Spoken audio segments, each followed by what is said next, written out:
আরে ভাই, বাংলাদেশের সিনেমা বাজারে আরো একটি নতুন চমক আসতে যাচ্ছে বাংলাদেশের সিনেমা প্রেমীদের জন্য। তো কি সেই চমক, চলুন আপনাদেরকে জানিয়ে দিই। বাংলাদেশের সিনেমা বাজারে আসতে যাচ্ছে আরো একটি নতুন সিনেমা, যে সিনেমাটির নাম হচ্ছে সাইকো। সবচেয়ে বড় চমক হচ্ছে এই সিনেমাতে নায়িকা হিসেবে রাখা হতে পারে ইন্ডিয়ান জনপ্রিয় অভিনেত্রী রাশমিকা মান্দানাকে। সেই সাথে আরো জানাচ্ছে এই সিনেমাতে একটি আইটেম গানের জন্য রাখা হতে পারে ইন্ডিয়ান জনপ্রিয় অভিনেত্রী তামান্না ভাটিয়াকে। তো বিস্তারিত জানাবো এই সিনেমা সম্পর্কে, অবশ্যই ভিডিওটি না টেনে সম্পূর্ণ দেখুন। যারা চ্যানেলে নতুন তারা অবশ্যই চ্যানেলটিকে সাবস্ক্রাইব করে আমাদের সাথে থাকুন।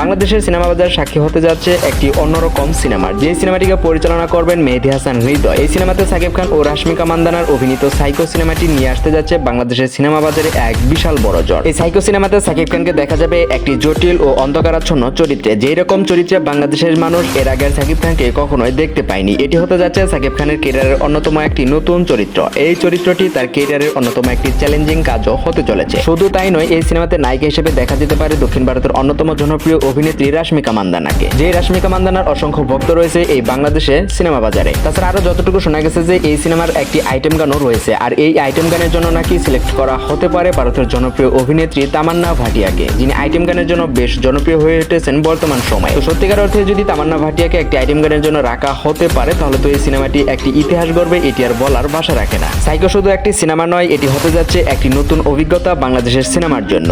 এর প্রতিটি দৃশ্য, প্রতিটি সংলাপ দর্শকদের মনে জায়গা করে নেবে। ঢালিউড ইতিহাসে সাইকো সিনেমাটি হতে যাচ্ছে একটি অন্যতম মাইলফলক, যে সিনেমাটির মাধ্যমে আশা করা যাচ্ছে বাংলাদেশের সিনেমা বাজার আরো এক ধাপ এগিয়ে যাবে। প্রিয় ভিউয়ার্স, সত্যিকার অর্থে যদি রাশমিকা মান্দানাকে নায়িকা হিসেবে এবং তামান্না ভাটিয়াকে আইটেম গানের জন্য রাখা হয়, তাহলে তো এই সিনেমাটি হতে যাচ্ছে একটি দারুণ সিনেমা। এই সিনেমাটির জন্য আপনি কতটা আগ্রহী এবং এই তথ্যটি আপনার কাছে কতটুকু গ্রহণযোগ্য মনে হয় সেটি অবশ্যই কমেন্ট করে জানিয়ে দিবেন, এবং নিত্য নতুন আপডেট সবাইকে দেখতে এবং জানতে আমাদের এই চ্যানেলটিকে সাবস্ক্রাইব করে সাথে থাকবেন। ধন্যবাদ।